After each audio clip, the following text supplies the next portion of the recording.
আসসালামু আলাইকুম প্রিয় দর্শক, দেখেন গৃহস্থরা যদি হন্ডিত হয় কি লোকলঞ্চনা বুকরণ লাগে আর কি লস হয় গৃহস্থ চান। একটা বিল্ডিংয়ের কাম করা শেষ, প্রথম ড্রয়িং বানাইছে এটারে ছাদের রড দি ছাদ দিব, পরে কয় না এতে সিঙ্কু দিব, টিনের ঘর করবো আর সিঙ্কু দি আবার পরিকল্পনা পাল্টালাইছে, আবার ছাদ করবো ছাদ করি। এখন প্রত্যেকটা বেজ আবার ভাঙ্গি, এগুলোর মাটির তলে আবার বেজ দিব, ভাঙতে আছে।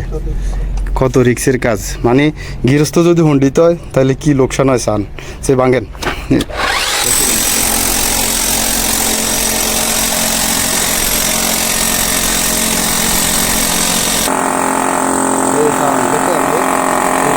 নতুন করে আবার বেজ করতে আছে।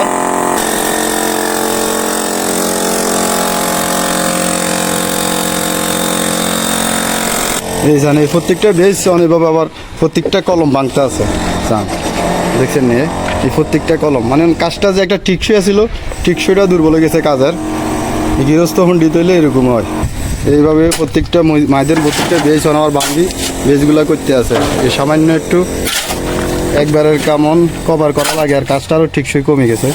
আসলে এই জিনিসটা টিকসই হবো কি না আমি জানি না, আমার মতে এটা বরাবর হইতো না। দেখছেন এই প্রত্যেকটা ঘরের কাজ হয়ে গেছে, এই তাবুক গাত হয়ে গেছে, এই ঘর আবার ভাঙি বেজ করে নতুন করে। কি দেখো মাটির তলে তাবুক বেলে কেমন বাড়ি দিলে ছুটি যাবো, ফোরমনে বুদ্ধি দিয়ে গেছে তাল তরে হিলটি দিয়ে ভাঙতে আর না, আর এমনি আইসে মাটির তলে তাবুক বাড়ি দিলে ছুটি যাবে।